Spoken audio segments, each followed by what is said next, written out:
자랑스러운 우리 대한민국의 첫 달 탐사 궤도선인 다누리가 우주를 향한 성공적 첫 발을 떼었습니다. 바로 지난 5일 다누리5가 발사된 지 1시간 반 만에 지상국과 교신에 성공하였는데요.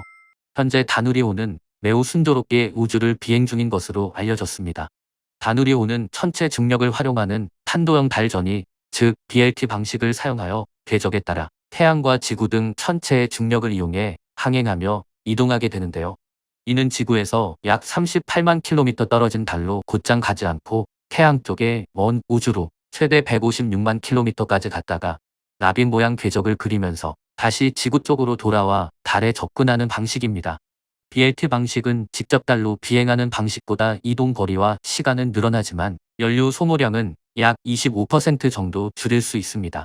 이와 같은 과정이 순조롭게 마무리되면 우리나라는 지구 적에도 약 600km, 정직에도 약 3만 6천 킬로미터 내외에 머물던 우주개발 영역을 지구에서 약 38만 킬로미터 떨어진 달까지 확대하게 되는 놀라운 성과를 이루게 됩니다. BLT 궤적 설계는 우리나라와 미국의 대표적인 협력 사례인데요. 한국항공우주연구원 연구진으로서 BLT 궤적 설계는 전례 없는 도전이었습니다. 수개월간의 시행착오 끝에 만든 궤적 설계는 이미 실행 경험이 있는 미 항공우주국 나사 연구진으로부터 놀라움을 남겨주며 검증을 받게 되었는데요. 존 VD 나사 우주탐사시스템부 부국장은 지난 3일 인터뷰에서 한국팀은 나사 존슨 우주센터 임무응용 인원들과 지속적으로 논의하면서 여러 상황을 검토했다고 하며 이번 BLT 궤적을 설계한 한국팀은 아주 영리하다고 밝혔는데요. 또한 그는 한국은 이 분야에서 아주 큰 성과를 이루었으며 매우 우수해서 더 이상 수정할 부분이 없다고 말했습니다. 나사가 다누리에 실어보내는 섀도우캠을 통해 미국은 수혜를 받게 되는데요. 섀도우캠은 달의 영구 운명 지역을 촬영하여 미지의 영역을 조사할 수 있는 장비입니다. 존 VD 부국장은 미국도 달 궤도선이 있었지만 노후로 인해 원하는 이미지를 얻을 수 없었다며 다누리에 탑재된 장비들을 통해 앞으로 달 극지방에 착륙할 후보지를 확인하게 될 것이라고 말했습니다. 그는 이번 협력은 완벽한 파트너십의 결과라는 말을 남겼습니다. 현재 탑재 컴퓨터를 포함한 장치들 간 통신이 다누리호와 원활히 이루어지고 있으며 각 장치의 온도도 표준 범위 내에 위치합니다.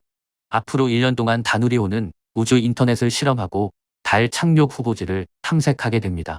다누리가 달 궤도에 근접할 때까지 항공우주연구원 연구진들은 9번의 추력기 작동을 통해 방향을 조정해 적절한 궤적으로 운영합니다.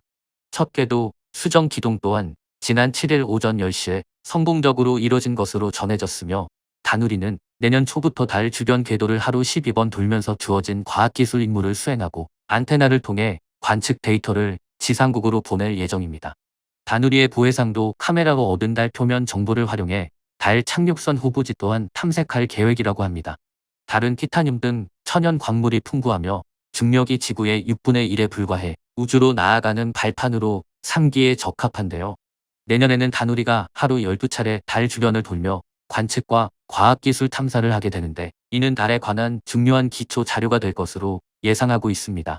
특히 국내 연구진이 개발한 다누리호의 고해상도 카메라와 자기장 측정기 등 첨단 관측 장비 6개 중 5개가 엄청난 의미를 더하고 있는데요. 대통령실 과학기술 관계자는 우리 정부는 명실상부한 우주강국으로 발돋움하기 위해 보다 강력하고 촘촘한 우주개발 전략을 수립해 즉시 실행에 돌입하고자 한다며 이같이 말했습니다. 또한 누리호 발사는 선진국의 기술 이전이 철저히 통제된 발사체 개발의 전 과정을 우리 손으로 이뤄낸 쾌거라며 나사가 다누리호에 섀도우캠을 실었다는 것은 우리 기술력을 입증함과 동시에 대한민국을 우주개발 파트너로 존중한다는 확실한 표현이라고 강조했습니다. 그러면서 대한민국의 꿈과 희망을 실현한 데 이어 새로운 꿈과 희망을 싣고 다시 솟아오를 차세대 발사체와 달 착륙선, 로버 기술 개발을 포함한 미래 우주경제 로드맵을 올해 안에 발표할 계획이라고 했습니다.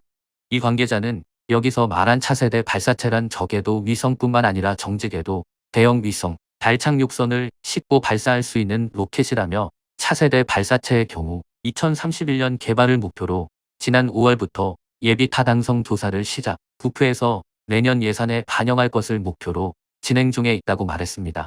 자랑스러운 우리 대한민국은 다누리호를 통하여 글로벌 우주 경쟁 속에서 위성 기술에 상당한 경쟁력을 갖고 있는 나라가 되었는데요. 1992년 한국 최초 인공위성 우리별 1호 이후 30년 만에 일궈낸 성과이며 러시아, 미국, 일본, 유럽, 중국, 인도에 이어 세계 7번째 달 탐사국이 됩니다. 2031년에 차세대 발사체를 통해 더욱 완벽한 기술력을 갖게 될 것으로 전망하고 있습니다. 우리 정부는 다누리의 후속 사업으로 2030년 초까지 1.5톤급 달 착륙선을 개발하여 한국형 발사체를 통해 자력으로 발사하겠다는 목표를 세워뒀는데요. 현재 추진 중인 우주산업 클러스터를 토대로 하여 민간 주도의 우주개발 역량을 강화하고 자생적 산업 생태계를 조성해 나갈 계획이라고 밝혔습니다. 또한 한국형 위성항법 시스템 등 10년 내에 100여 개의 위성을 발사할 예정이라고 하는데요. 앞으로 다양한 우주에서의 위협에 대응하기 위한 적극적, 선제적 연구개발과 투자가 이루어질 것으로 기대하고 있습니다. 다누리는 내년 중반에 연료 잔량에 따라 임무를 연장할 가능성도 있는데요. 다누리는 주어진 여러 임무 가운데 특히 세계 최초로 수행되는 임무도 있으며 2025년 이뤄질 미국의 유인 달 착륙선 프로젝트에 필요한 자료들도 확보할 예정이라고 합니다. 다누리호가 연말에 달 궤도에 잘 도착했다는 소식이 들려오기를 바라며 응원하겠습니다.